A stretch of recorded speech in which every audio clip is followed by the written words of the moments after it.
Hey guys, SoCal Val here. You are listening to the Hitting the Turnbuckle podcast.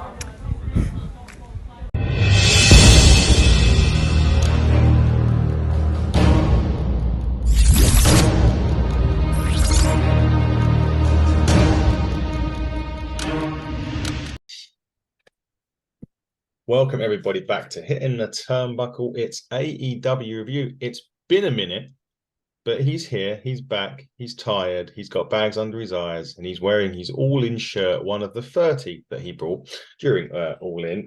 Here's the resident problem child, Mr. Dave Robinson. Hello, Dave. Hello, Ed. How are you doing? Yeah, I'm okay. I'm glad to be back on a pod. Glad to be talking some wrestling and not talking about babies and work and everything else that's been consuming me the last few weeks. But yeah, I'm really looking forward to talking about Dynamite and getting your thoughts on it as well. You have been missed. I keep talking to myself on a weekly basis. I'm doing this, so it's good to have someone to natter about, and you can stop adulthood for a little while and be a kid for That's it. Sounds good to me. Next few minutes anyway. Before we get in, we always talk news, AEW news, and there is big news surrounding Full Gear, which obviously is tomorrow. Well, yes, we will be reviewing it. We hope that all four of us may be on the weekend. It's hopefully, fingers crossed, we'll see what we can do. And the big news is that Tony Khan has announced that there's going to be a big free agent signing on Saturday, who will be signing their paperwork for AEW during Full Gear. There's names that we've been banter about. One of them has been crossed off. It is not the artist formerly known as Sasha Banks, Mercedes Moné. The current one that's been announced, the current one that's come out recently, as early as today, is meant to be Will Ospreay, signing for, I suppose, ahead of February when he can sign up. But Dave, if it's not Moné and it's not Ospreay, who is it? Nick Nemeth, I would imagine. Ospreay is who I went to initially, but I'm sure his Japan deal, as you say, it doesn't end till February, and it's kind of like a foregone conclusion that he's going to AEW. I don't think I know there's been rumors that he could go to WWE, and he's been stirring the pot a little bit, retweeting in response to Seth.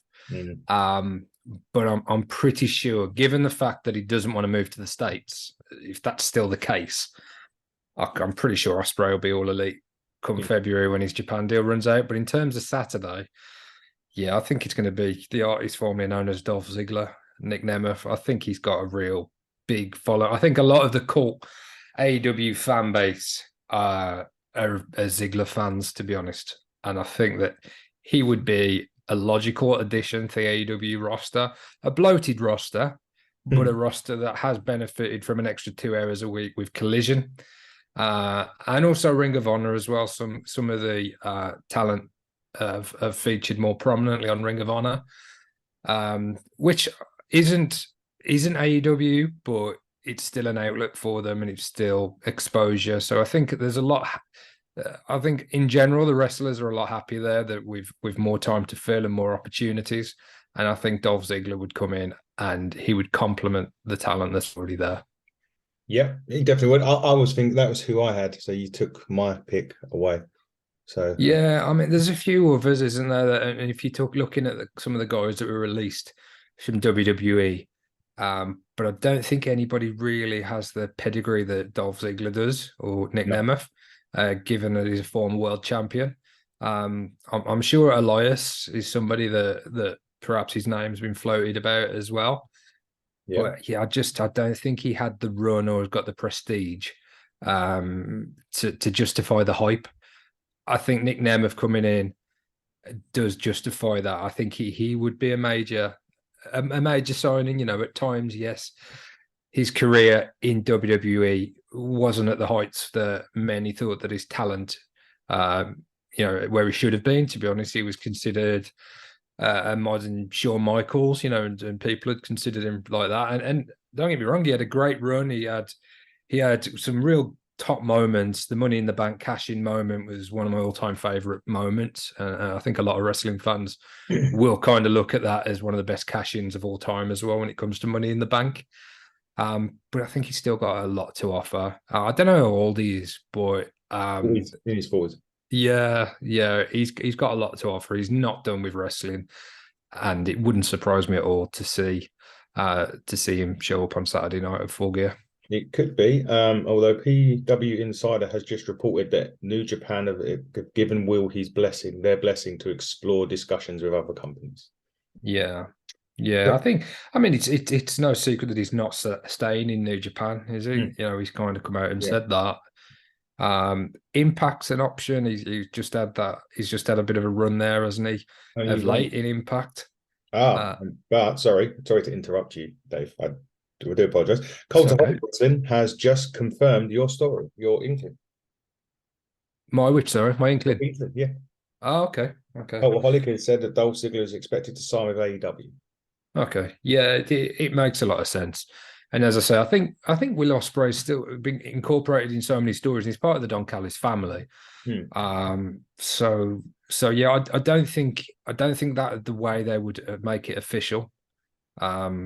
It wouldn't make as much sense as somebody like Dolph coming in and being the one to grab the headline. So I think Cultaholic and myself and you, from the sounds of it, are all on the same wavelength with it. We are. Let's see if our prediction is right. Well, we ain't got long to find out. We've got just shy of 24 hours. Dynamite this week was the go home to Full Gear, as I've already mentioned. And I want to say this because I think it's the first time I've felt this about an AEW pay-per-view. Obviously, they're generally really, really good. With this one, I think that this is the first time that I've obviously watched all of AEW and I've seen the card, and every match makes sense. There's no sort of throw-in matches that you'll get this one, thrown in at the last minute. Every match has a story to it, and sometimes even side stories. And although AEW always delivers on great pay-per-views anyway, I now feel that they've got that little bit more about them because every match does have that story about it. Yeah, they've concentrated a lot in recent months on the storytelling, and as you say, not just the main story, the spin-offs and the different people that are involved. I think what they've done with the world title picture and MJF has been fantastic. Yeah, I think they've done that really well, and I think MJF's promo, which we'll get to, when he's talking about I've been on top of the mountain and looking down, and all the challengers are climbing up to who want to throw him off. I think that's setting up some really intriguing stuff, and that's really gonna throughout 2024. Really, a lot of this work they've done in the past few months, it will pay off long term. So yeah, there's a lot to look forward to. There's a few rematches as well. We got the Swerve Hangman match, which I think he's gonna again, like he did at Wrestle Dream, that could really steal the show. But there's a lot of matches you look at and think that could steal the show. Quite fitting the show off might be appearing, because that was his tagline, wasn't it, about stealing the show. But yeah, it could be any number of matches that get match of the night billing. It could do, but let's get on with it. Let's get into Dynamite. Opening contest was, again, what do we always say? It's great when Dynamite starts off with a bit of orange. That's right, a bit of orange. Cassidy, he teamed with Hook against Claudio Castagnoli and John Moxley, sorry, and Wheeler Yuta from the Blackpool Combat Club. It was what you would expect from them four. It was a tremendous match. I loved it. It was hard hitting. It had everything about it. It sets up what's going to be a really, really good match between Orange and John again at the pay-per-view on tomorrow night, or maybe even tonight. If this will probably go out on Saturday, so yeah, maybe tonight. But it was just another fantastic start to Dynamite, Dave, and generally that's what they do. Yeah, given the fact that we had the street fight, I was a little bit concerned when they started it in the crowd, because I didn't want it to dilute the main event. But they weren't out there for long. No.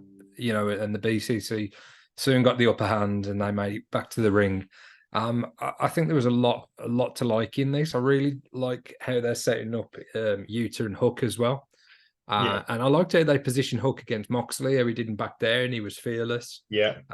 He locked him in Red Rum as well at a point during the match. And I think yeah, it was a real good match with two separate stories, I suppose, as well. You got the BCC and Moxley up against Orange, but you also had the Hook and Utah stuff, which it could well be added to Full Gear, maybe on the buy-in if it were a 0 hour, whatever they're calling it this Saturday. Yeah. For the FTW title, or that might be something they leave alone for now and they pay that off down the line, which I think that would be the better thing to do. As you say, the card's set really, and I'm hoping they're not going to add like 3 or 4 matches to it on Collision because I don't think that's needed. I think the card that they've got now is the one that they should go with. I don't think Hook was really hurt by losing, however. No. I think it massively helped Utah because at times when Utah's in the match, he tends to be the guy that takes the fall, you know. So for him to be the one to pick up the victory and to pin Hook's shoulders to the mat, I think that was great for him as well. So yeah, really good, and I'm really looking forward to another rematch, Orange against Mox 2. But this was sensational first time round, and I'm sure it'll deliver again at Full Gear. It certainly will, and yeah, you're right with Hook. It was nice because it was nice that he actually. The thing that I had with Hook, and it wasn't an issue, but he was always got, you know, it was like a 2-minute job here and there. He was rarely in those longer matches. I think maybe the tag match, I think he had with Jarrett once, and when he had that, I can't remember who the partner was, but you know, there's a little match with Jack Perry. It was the first time I'd seen Hook in with, you know, a top level competitors in both Utah and Moxley, and he didn't look out of place. No, he didn't look out of place at all, and at the same time, him losing to you, because Hook isn't the finished article, as good as he's been and as good as run he's had and the potential that he's there. But you as a guy that's kind of been in the BCC dojo, and it just shows as well his improvement and his development, and the fact that he's the guy now winning these big like grudge tag matches. He's the one to get the pin. So yeah, there's a lot of other young talent in AEW, but I think guys like Wheeler Yuta and Hook are showing that, you know, down the line, those could be guys that are main eventing pay-per-views in their own right. Don't think it'll be too long before at least one of them's up there, and maybe Garcia as well. Maybe it's going to.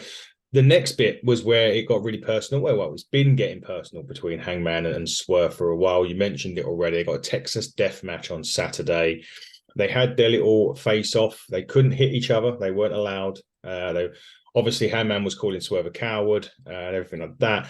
But he did mention that he couldn't hit him, but he could hit Nana.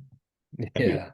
And he did. But this adds a whole thing, obviously, where Swerve broke into Hangman's house. They've done all that sort of, you know, was in his baby's room and all of that stuff. So this match has got personal. I thought the promo was really, really good. It just gives it was a serious Hangman. It even felt like he had changed his clothing. You know, he normally wears I wouldn't say like a loud shirt, but I know what you mean. It was black, and it just felt like a different Hangman. Yeah. And this is the Hangman that I think that the fans fell in love with when AEW started. You know, he really come out there firing so passionate, as you say on the microphone. I think it was me. I wanted Swerve to go into the pay-per-view with the upper hand, because a lot of people are expecting Hangman to win at the weekend because Swerve won the first match.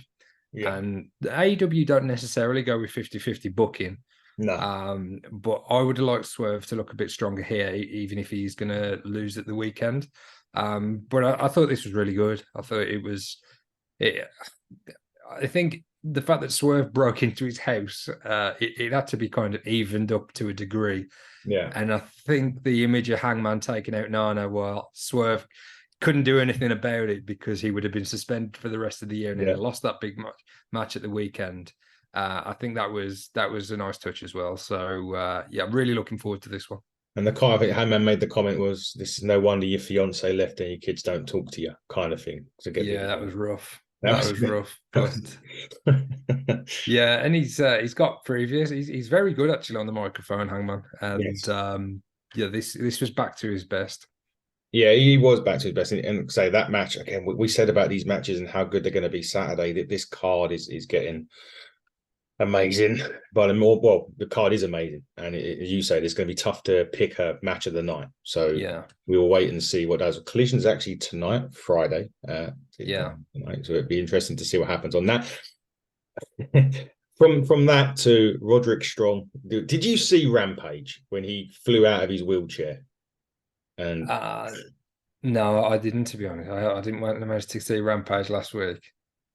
it was brilliant. He flew out of his wheelchair, hit his finisher, and then ripped his neck break off, and then they had to put it all back on. And Get him back in the chair. getting back in the chair. Yeah, it was great. Yeah. He was backstage. He reckons he knows who the devil is, and he called his mate Adam, who was recovering.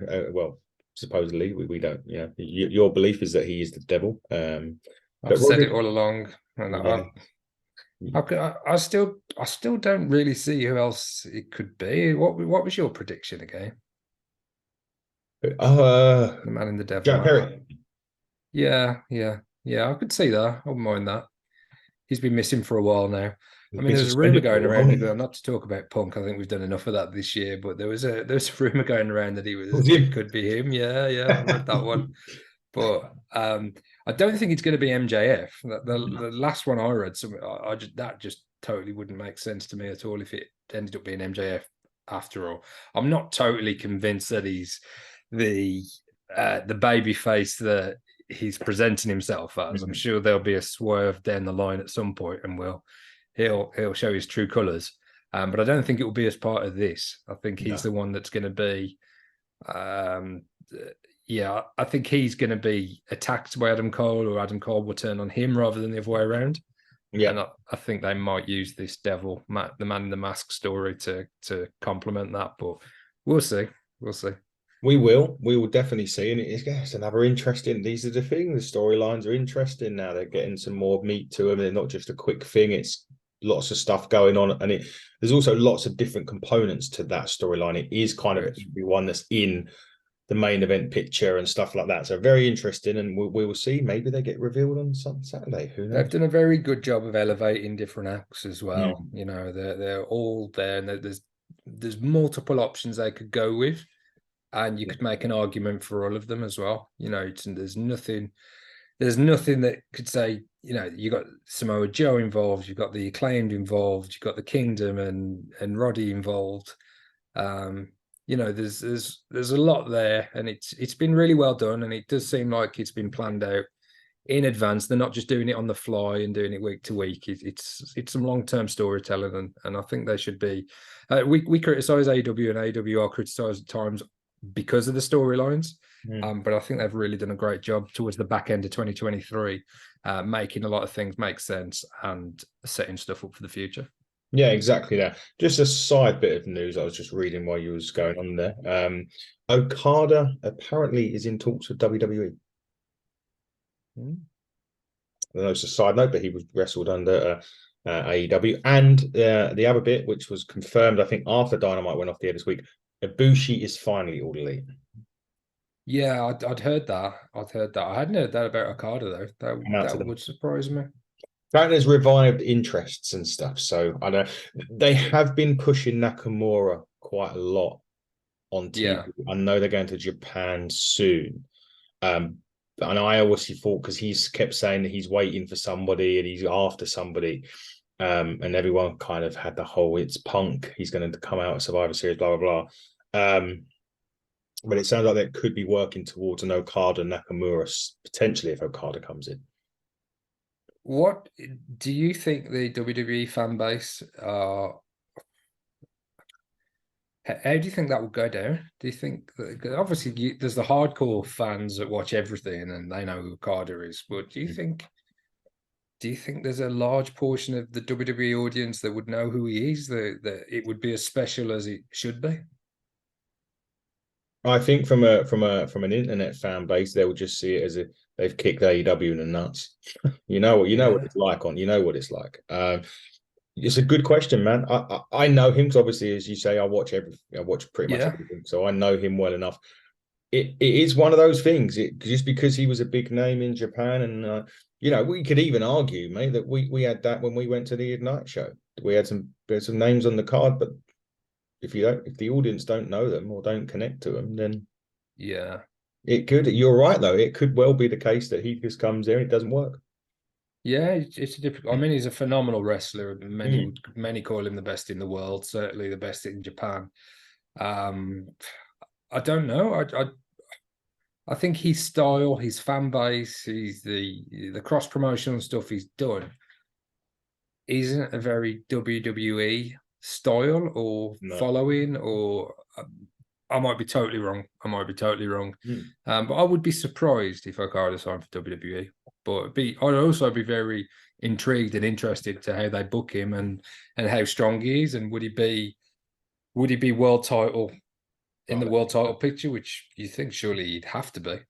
But you never know. You know, he could have some great matches against the likes of Seth, Cody, Finn Balor. There's others there that, Jey Uso, Roman. There's a lot of potential there. But definitely surprising one for me, that. Yeah, I mean, it's by no means a dead cert. They've revived their interest and they're talking again. So we'll see. I just wanted to mention it because obviously Okada wrestled quite a few times in AEW in the Forbidden Doors. Yeah. We now move on to the women's match of this. So the winner of this goes on with Statlander and Willow. So this is what we've always said on this show, because we're big advocates of the women's wrestling on here, and we say, give them a program, give them a feuds that make sense, give them TV time. Yeah. And it's kind of finally happening across the plethora again. NWA and Impact were probably the two best ones for it. And it kind of goes like this in WWE and AEW. But this one for me is intriguing as well. So obviously Sky Blue wins it. It's a more aggressive, more kind of, I got the match wrong, by the way. It's not Willow Nightingale and Sanders. It's Julia Hart. And Chris. Yeah, it's Julia and Chris Statlander, and now it's Sky Blue added into the mix. Obviously, there's been that story that Sky Blue's been sort of looking as if she's going to the dark side of it, maybe joining the House of Black. She spit mist in Julia Hart's face. Julia spit mist in her face as well. But this match was good. I mean, don't get me wrong, it was a good women's match. But it really, again, it adds that intriguing point to that match at Full Gear on Saturday. Yeah, I thought this was a really, really good match. I've got to admit, I thought it was really, there's some really good near falls, some good chain wrestling. The right winner, ultimately, in Sky Blue, given, as you say, what's been going on storyline-wise the last month or a few months, really. I hope Sky Blue hasn't just been inserted into this match as the one to take the pin, though, because they want to protect Chris Statlander and they don't want Julia to be pinned again, because Julia went on that big run and she only lost to Statlander. So I hope that's not the whole reason for it. But again, intriguing, exactly as you say, because you've not only got the title on the line, you've got this relationship between Julia Hart and Sky Blue as well, and you don't know if they're going to ultimately team up. And Skye, we thought maybe at the time she might join the House of Black. Yep. Then she seemed to side with Willow and against Julia. But again, there's enough intrigue there. There's enough element of doubt to know what's going to happen either during the match or following the match. And it'll be interesting to see if Chris Statlander walks out with the TBS title as well, because all three of them, you could make an argument to win this. It's not cut and dry for me, where some matches in the past, particularly title matches, you fully expect the champion to retain, or you fully expect the challenger to beat and become the new champion. This could go any which way. All three of them, well, not all three, any of the three of them can walk out with the title come Saturday night. I think that Statlander drops Saturday.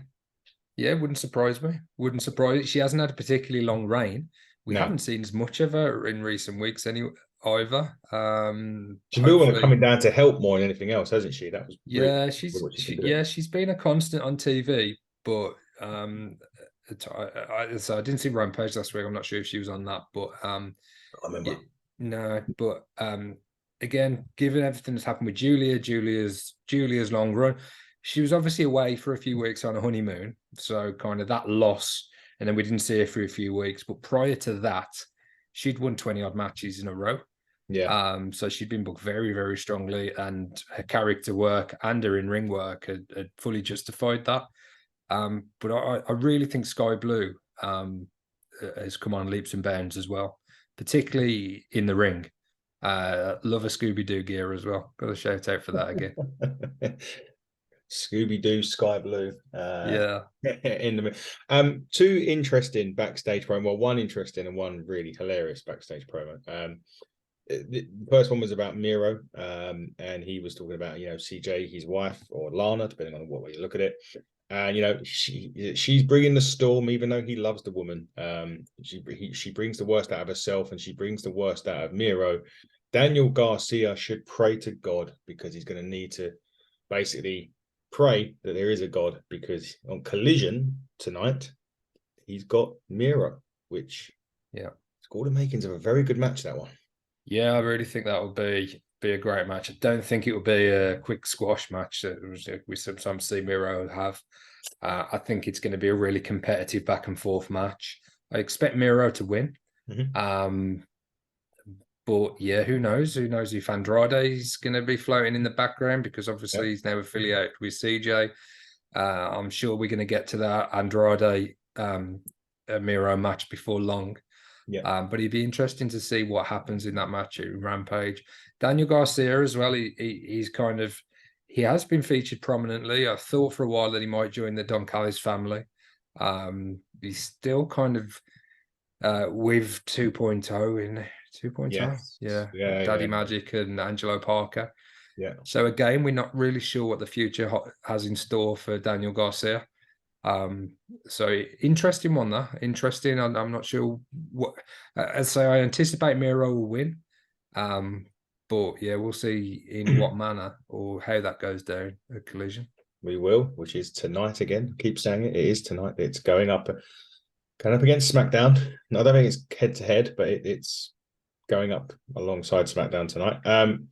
The next promo. So it was still backstage. It was RJ City with the new signing, Maria May, outside the locker room of Timeless Tony Storm, which is great. They open that locker room, it goes black and white. She goes in there, she fast, I'm from Stardom. I'm so happy to meet you. I think it ends up with Tony Storm getting booked in a match with May tonight on Collision. There's a tune-up to Tony Storm's defense, or Tony Storm's title opportunity, isn't it? She's getting a full gear. Yeah. This character has been timeless, shall we say. Yeah. It's your screen's going in and out as well. I thought you was going into a bit of black and white then, mate. I'm trying to do my Tony Storm. It's going to be Adam. No, it is my ring. It is my light, so don't worry. Yeah, okay. I know it said she wanted a tune-up match, so yeah, if that was against Maria May, that would make a lot of sense given this what happened backstage at Dynamite. A lot of people anticipate that Toni Storm will become the new AEW Women's Champion at Full Gear. What's your opinion? Do you think that's the way to go? I know we spoke about this a few weeks ago. I really like Shida. I think I wouldn't be against, depending on how they do it, I wouldn't be against a retaining. But do they pull the trigger fully on Toni Storm now and see just how far they can take it? They 100% have to do that. Yeah. They have to do it. She has been magic as this character. People may say it's silly and everything, but it's like the Marilyn Monroe type thing.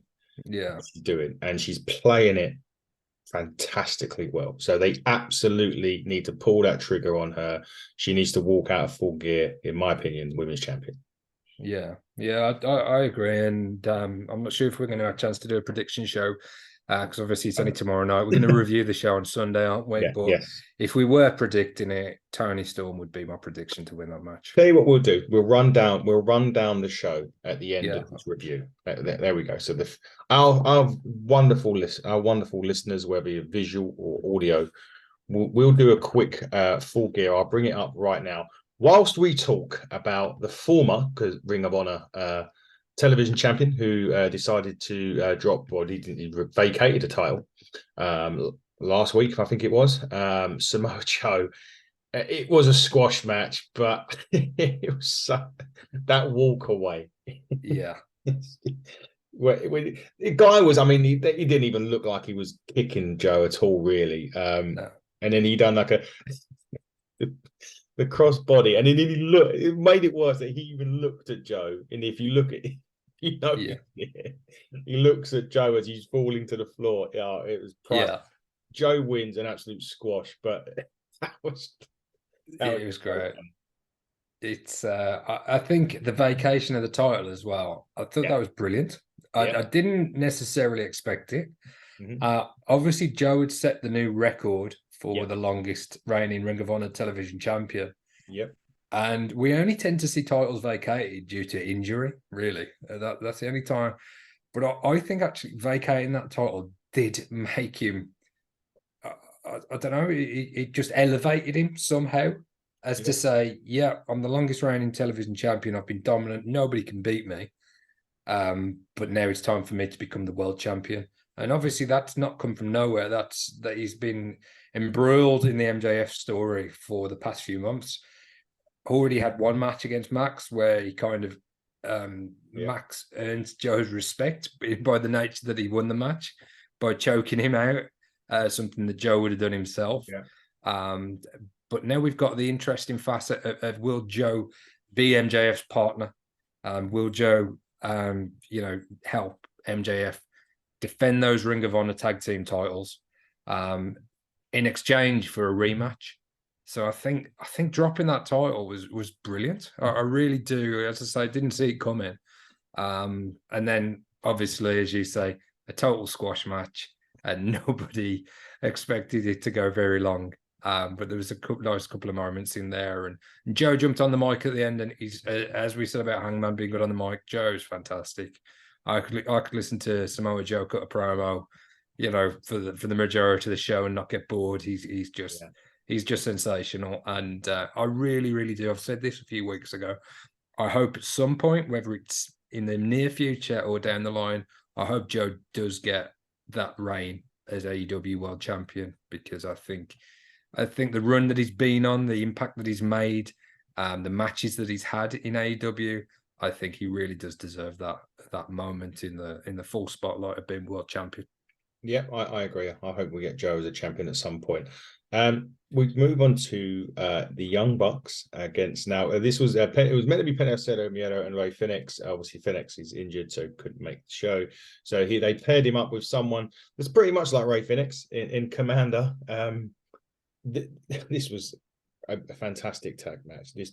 It basically, if you've seen Penta, Miedo, and Ray Phoenix versus the Young Bucks, just run that back, but just put Komander in. That was exactly what happened. The differences with this one was that the Young Bucks cheated. Yeah, they're starting to turn heel, which I still believe they're joining the Don Callis family at Full Gear. We'll get into that in a minute, but I don't even think I have to even ask you, but it was just brilliant, wasn't it? yeah, and this, I love the Young Bucks matches. I know there's some purists that don't like the matches, they don't like the lack of selling, but I just think it's just so entertaining. And like the commentary said, there was a few moves in this match that you either don't see very often or never see. I thought when Komander walked the ropes and then did the destroyer off the back of Penta, I thought that was so impressive. And there's a lot. I love it. I love that guy. Would I want to watch 2 hours of that style match? Probably not. But as we've said before, I think you get a lot of different styles in AEW, and you get a lot of different matches. And this was great. And I think the Bucks had to win it. Yeah. But as you say, it's the nature of the win that was really interesting. And they actually did get booed in wasn't the hometown, but it wasn't far away. In California, though, wasn't it? Yeah, it's in Ontario.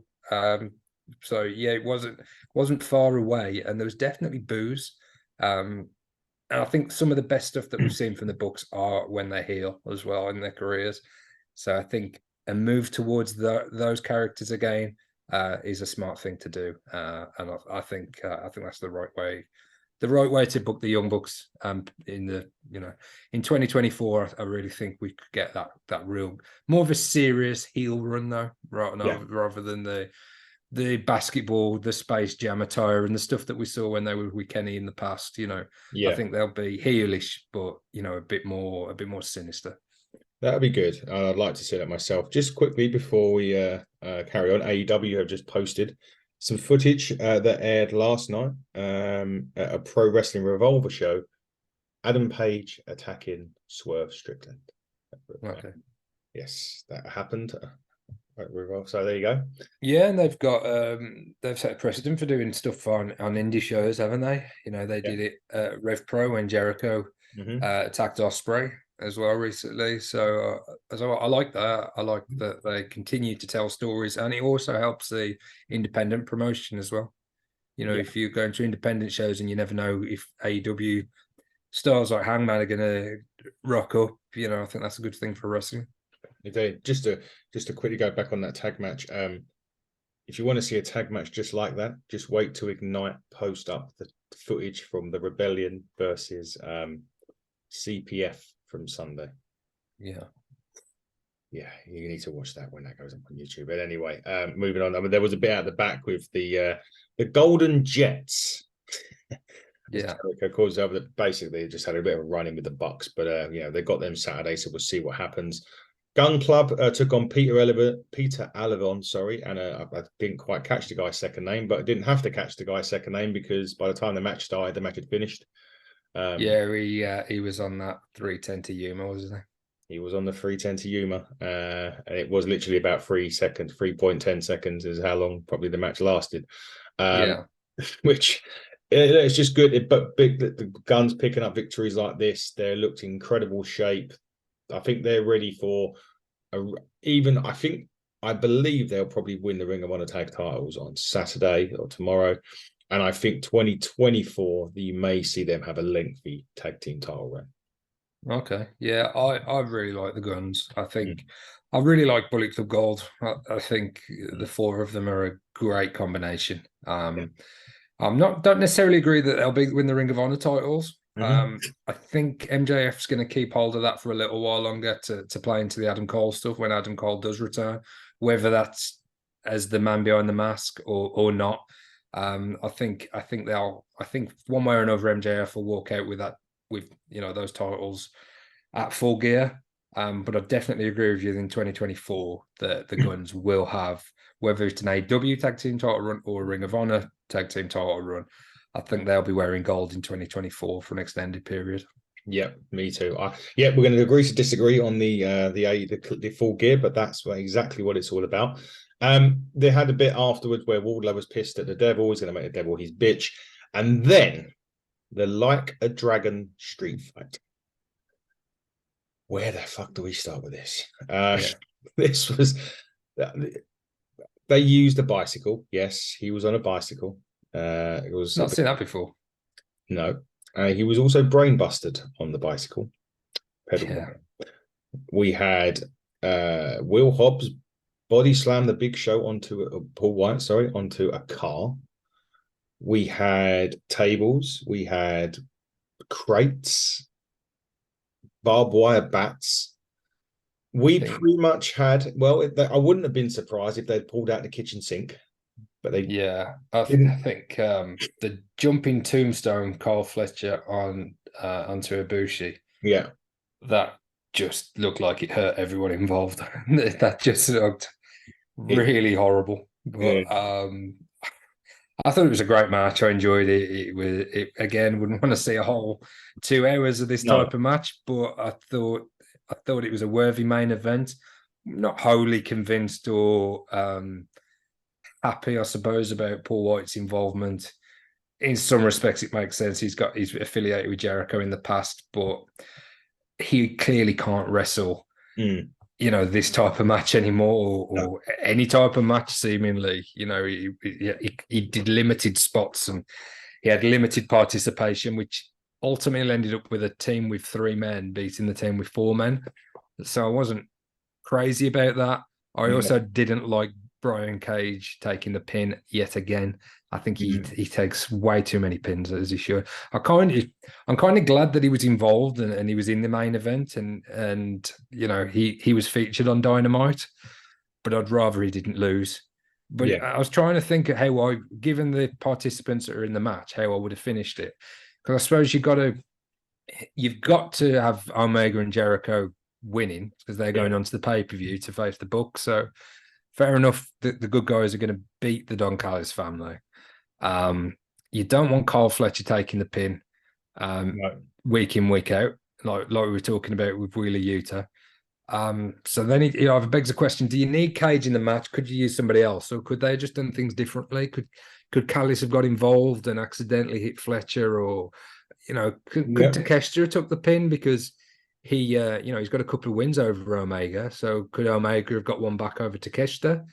But after Takeshita lost at DDT against Jericho, I can understand that they didn't want Takeshita to lose 2 matches in a week, albeit 2 different promotions. So I'm not quite sure. I haven't fully decided on the way I would have done it.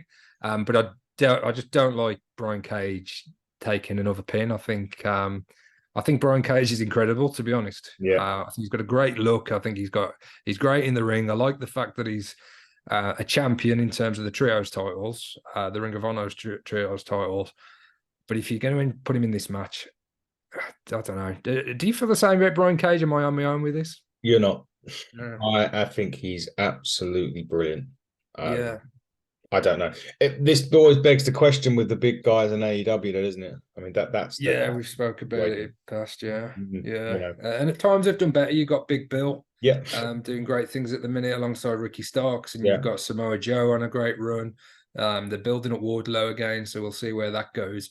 Hobbs, again, kind of protected in this match. He was taken out of it by being duct taped and gagged. But all in all, it was a good match. I enjoyed it. I think, in light of the pay-per-view on Saturday, I think Kenny or Jericho had to pick up the win to go in strong. The only other thing they could have done, I suppose, is the Bucks could have cost them the match. But maybe they want the heel turn to a bit slower than that, and they want a little bit more doubt over what's going to happen at the weekend. So yeah, I don't like to complain too much. It was a good match. It could have featured on the pay-per-view in its own right, really. 4-on-4 match. But yeah, that jumping pile driver on Ibushi, I don't want to see that very often. No, I would prefer not to see that at all, to be quite honest. Because they're always there. Tombstones are very risky anyway. Hence why WWE only let certain individuals do it. There was just no give on that sign. It was just like a thud. So yeah, but thankfully Ibushi looked fine after it. He's hard as nails, and as you say, he got brain busted onto the bike, and Kenny had a bike thrown at him, and Ibushi was riding the bike at one point, taking people out of a pipe. Yeah. So they find creative, innovative ways to do stuff that we haven't necessarily seen before, be it good or bad. But this was a lot of fun. It was a ton of fun. After that, MJ, gone. I was just going to say, I'm really enjoying Jericho again, and I've given Jericho some pelters in the past and this year at times, but I think this kind of run with Kenny, and he's not part of a bigger faction, which he always has been in AEW. I really do think it's made Jericho more interesting again, and you kind of saw that when his music hit in the fan reaction at Dynamite as well. There was a lot of people kind of on their feet, and I do think this is reinvigorated him to a degree. Wrestling in a suit as well. Yeah, I've not seen that many times. Him and Paul Wight were in the suit. I don't know if they did that in WWE at some point. I don't know if it was a nod to something. I think they walk. I don't know. They wrestled it. I think they walked. No, they definitely used to come out in the suits, didn't they? Yeah, they were Jericho. Yeah. But as you said, because it was Ibushi and Omega had taken the suits off, and they were just in their normal gear, weren't they? Yeah. So I wasn't sure why Jericho and Wight were in the suits, but overall, I think Jericho. I think it's the right dynamic, and you're not really sure, is he going to turn on Kenny, or is it, as I say, are the Bucks going to be the ones that join the Don Callis family? Are they going to turn on Kenny? Because although they're having the match, it's kind of in the spirit of competition with Kenny, whereas with Jericho, they just don't like him, or so it appears. We'll find out at Full Gear, I'm sure. We will. The last part was the MJF promo. Basically, just said there's going to be hell to pay for Bullet Club Gold. That brought Bullet Club Gold out. They beat him down to end Dynamite, which makes me think MJF's retaining tomorrow. Yeah, I'd be very surprised if he didn't, and that will, we get on to predictions. But yeah, I think MJF walks out with the title. I think they showed Samoa Joe watching on. Yeah. I think I'd rather Samoa Joe run out, even if they didn't actually come to blow with Bullet Club. Maybe just run out with a chair or something, and just I don't know. And then maybe Max then perhaps more likely to pick him as a partner, because he still could pick Joe, but we're anticipating that he's not going to. Yeah. I don't think that would have hurt things if Joe would have made a save or some kind of save. Even if he just slowly walked out afterwards and just helped MJ up back up to his feet or something like that. Yeah. But yeah, it wasn't a bad closing angle. It was always going to struggle to, after that 4-on-4 street fight, it was always going to be a bit of a come down, wasn't it? Yeah. But the live fan, I don't know. It's Rampage and Collision on tonight, are they? Are they being filmed at the same time as well? Yeah. Yeah, so that would have ended the show for the live crowd as well. So it seemed a little bit of a strange way to end the show. But overall, Dynamite, out of 10, I'd probably give it a 7 this week. Yeah. No, I agree. I had 7 written on my notes. Yeah. You got me, and you got you were spot on with our number. Okay, so this is what's currently booked for Full Gear. So we're going to do it. I'm doing it in match order as states on Wikipedia. So do not come at me if this is not the match order of the show. The only preliminary match they've got on this right now is MJF and a wrestler called TBA, who I've never seen before in my life, taking on the Guns for the Ring of Honor Heavy Tag Team Championships. I'm going for the Guns, and I'm pretty sure you were going against me on that. I am. I'm going for MJF to retain. In terms of mystery partner, I think it's probably going to be Max Caster. I think the fact that Bowens was the one that was thrown through the glass and not Caster, suggests to me that we might see Caster and MJF form that unlikely partnership. I think they'll retain. Or we could see the debut of TBA. Yeah, there was who was MJF's partner as well in I don't know if it's Creator Pro or MLW maybe. MJF had I think it was in a bit of a stable. So there's been a name doing the rounds out there. Not 100% sure. Probably should have memorized that one. But there's talk of and there was talk of him actually at a prior show as well. I'm stalling because I'm hoping you're going to pick the name out. I'm trying. Yeah. But no, I think because if Joe's not the partner, I still think he features at Full Gear some way, even if it's to beat MJF down. But I don't think Max picks Joe. I think he would have done that before now if he was going to. Yeah. I do think it will be Max Caster that will ultimately help. And it might even start, the matchup maybe starts with MJF on his own, and mid-match somebody comes out to help him. I think that's probably how they'll go with it as well. Richard Holiday? Yeah, that's it. Yeah. So good old Google. Yeah. That's somebody that he was rumored to be in talks with AEW at a point. I don't know if he ever signed or what the state of play is. But he wouldn't be a total shock if he was MJF partner on Saturday night. No, I totally agree with that. Next one on the list, according to Wikipedia, is Hikaru Shida, Timeless Tony Storm. I'm going with Tony Storm for that. Yeah, I agree. I'm going to go with Tony Storm as well. We predicted that together. Good. Sting, Darby, and Copeland with... I wanted to get your thoughts on this because obviously it's been Ric Flair. Not for me. Not for me. I actually enjoyed the spot he did on Dynamite with Sting. I thought that was great. I think that was a genuine shock for Sting as well. I thought that was a nice touch. Quite happy with that. No problem at all. What I have got a problem is in being signed to a contract. And what I'll have an even bigger problem with is this if he actually wrestles, which isn't beyond the realms of possibility. Even if it is in a 6-man tag or something like that. I don't want to see that. I don't want a young wrestler's spot taken by Ric Flair in 2023/2024.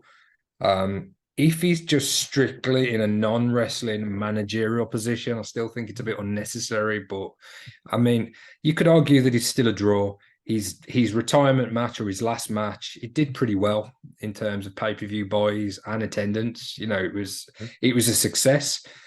Now, it's not proven whether he would be a draw for AEW if advertised ahead of time that Flair was appearing or wrestling. Yeah. There might be some mileage there. I think a special occasion, a special appearance like we saw is fine. I think an extended run isn't fine. And Tony Khan has been critical as well as Vince McMahon and others in WWE. And then Tony Khan's affiliated with Flair and with Mike Tyson, both of them with dubious past and accusations and convictions in terms of Mike Tyson. Yeah. So I don't think that Tony Khan should throw stones if he's living in a glass house. So yeah, I've got to say, not what I would have done if I was Tony Khan. Needless, but obviously he's got the money to do it, and Ric Flair's a close personal friend of his by all accounts. But I don't think that necessarily means that he should be appearing on Dynamite or Collision on a regular basis. Well, he's going to be appearing at Full Gear on Saturday because he's in the corner of Sting, Darby Allin and Copeland against Christian Cage, Luchasaurus and Nick Wayne. I am going for the faces to win that match. Yeah, I think you're right. Which is a shame because I don't want Christian's momentum to be upset. But I when I look at those 6 guys, I just see Nick Wayne taking the pin. Yeah. I can't see any other outcome really. No. Maybe they introduce something else, and maybe they throw a bit of a swerve in. But as it stands, those 3. I mean, does Flair turn on Sting, or I don't even. But if that happens, then we're going to see Sting against Flair in some capacity, and I don't want to see that. I don't think many people do. Does anybody? No. Just don't even go there. You've just now planted something in my head that I can see happening now. Yeah, as it stands, I see Nick Wayne perhaps taking a coffin drop and Darby and or a spear. Or a spear. And we're going to get to Copeland against Christian at some point down the line. So there's got to be some continuation there and some development. That's not going to be over with those 2. I would have actually preferred, and we haven't really spoke about this, I would have preferred Copeland and Christian not to have come to blows at all in recent weeks. Yeah, fair I'd have rather that he was in the match. Copeland committed to going in the match, but he's basically saying when Christian's in, he'll tag out, and he doesn't want to fight with his brother. You know, brother is what he was once upon a time with Christian, but they're considered brothers, aren't they? They're very close, and I would have rather that than him ultimately spearing him a few weeks ago and saying, I'm going to join. I think there should have been a bit more reluctance, and also I'll join you guys, we'll take out Luchasaurus and Nick Wayne, but I'm not going to hit Christian. I think that would have been a more interesting angle going into the pay-per-view, and it would have added more intrigue. And then when the moment did happen and Copeland does snap and he spears Christian, I think it would have been a much bigger moment. It would have been. Just a quick bit of breaking news. Dolph Ziggler is not expected to be signing with AEW tomorrow. His contract for WWE does not expire until December. There we go then. He cannot appear on AEW television until December. There we go. Oh. So if that's legit and true, then we're back to speculation. Yeah. And Ospreay's got to be the front runner, but We've taken the mick, and a lot of people take the mick out of Tony Khan announcing announcements and saying, using that as a tool to try and get more viewers. And then sometimes those announcements have been a little bit disappointing or unnecessary. Yeah. But I think this one is genuinely interesting because of the amount of free agents that are out there at the minute. Yeah. Is it safe Mercedes has been ruled out? That's something that a lot of people would have been predicting. But if it's not going to be her, it's not going to be Nemeth, and we think it probably won't be Ospreay. I think it's Ospreay. Yeah, it's kind of We'll see. We'll see. Nearly 24 hours away, so we'll find out. Next on the list, Cassidy Moxley. I think Moxley will win that. Yeah, no, I'm going to go Cassidy. Okay, cool. Texas Death, Page and Swerve. Ooh, I'm going for Page. Swerve won the last one, so I'm gonna go with Page on that one. Yeah, Page for me. Then we've got Golden Jets versus Young Bucks. If the Golden Jets win, they get the Young Bucks World Tag Team Championship opportunity. But if the Young Bucks win, the Golden Jets must disband. I'm going for Young Bucks heel turn and win. Yeah, this is tough. This one, Mm-hmm. this one. I really don't know which way this will go. Because I say I've really been enjoying Jericho's work with Kenny, and I think if they couldn't team again, I think that'd be a little bit premature at this stage. I think there's more left in that.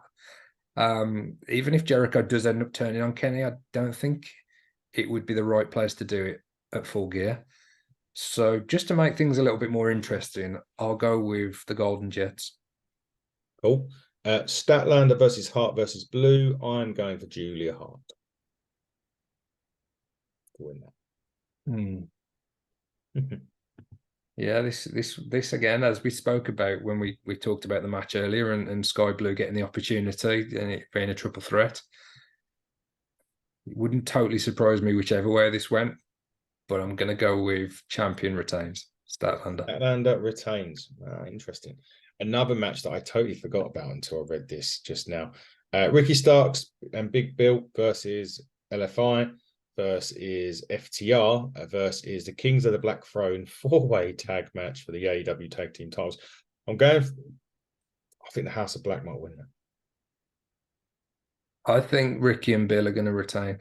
Okay. I think this is going to be a great match. And you know me, I love Roosh. And I usually pick Roosh over anybody else when he's involved in matches. But I think Big Bill and Ricky, I think there's longer left in their title reign. And I know I'm enjoying their team as well. So I kind of hope that they pick up the win. I hope Ricky wins with the Rochambeau and maybe Preston Vance or yeah. Who takes the pin in that? You know, whichever team you pick, you know, you wouldn't really want any of those 8 men to lose. FTR have lost a few lately. Mm-hmm. I think Dax is up against Roosh on Collision. Well, that's his brother Dax Hardwood. That's how it got, the sign got put up. You know, when they done the match. Did it? Dax Hardwood. Oh man. but yeah, you're right. He is going. He's against Roosh, and I expect Roosh to win that one. Probably.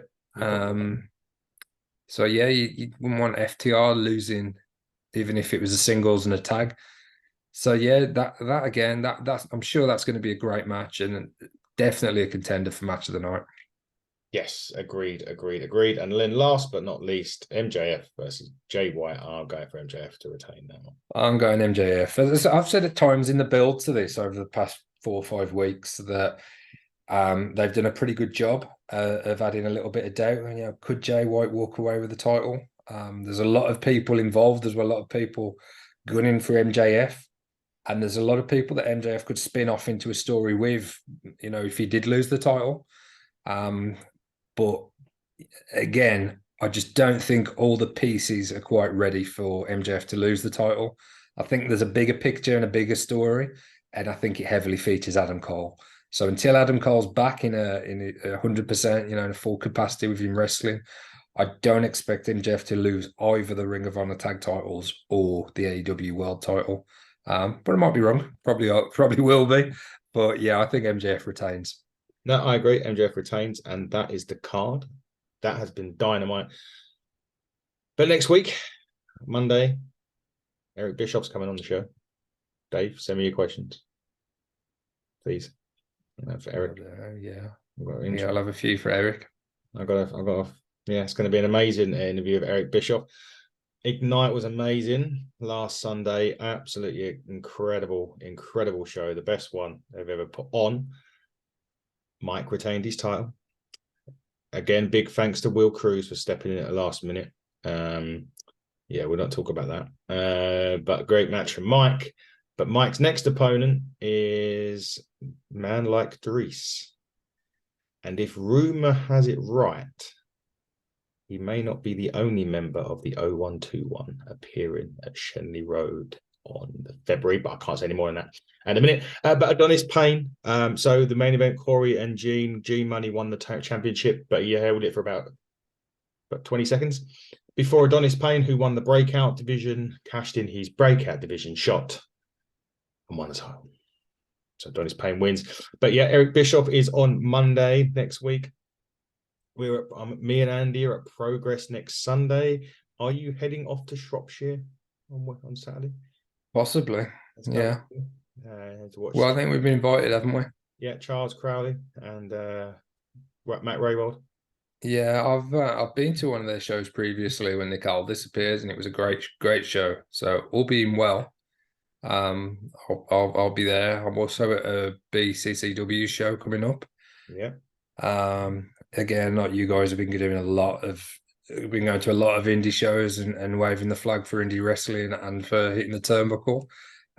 Some great work you guys have been doing. I've been keeping tabs on it. I haven't been as involved lately, and I've definitely been missing it, but life sometimes gets in the way. Yes. But yeah, I've really enjoyed reviewing Dynamite tonight with you, Ad, and hopefully we'll be at some shows together soon. We will be. And as an addition, on Wednesday, do you remember, Dave, that we interviewed a AEW wrestler, Adam Jones? The Smiler. We are going to be interviewing the Smiler, not Adam Jones. The Smiler himself wants to come on to the show. So interesting. Yeah, it'll be a Wednesday night. Brian Hebner will be on as well. We have to reschedule for last Thursday. He didn't have internet properly. He didn't have proper internet. And we didn't want him doing it on his phone. So we'll be rescheduling it with Brian Hebner as well. So he'll be coming on very soon. Much like our NWA stars are coming on as well. We've got a couple lined up for that, but I can't say who they are. But Dave, it's been great having you back. It's been great seeing you again, even though some through camera to camera. Hopefully you can be on Sunday, and hopefully we're going to have Parker back as well. Andy will probably try and join us if he gets Full Gear watched early enough. I'll be watching it early Sunday morning. This has been the AEW Review Show. He has been the problem child, Dave Robinson. And I'm not going to ask you to do your thing because you always get it wrong, but you can try it if you wish. It's time to bid you adieu, goodbye, and good night. Bang. And stay safe.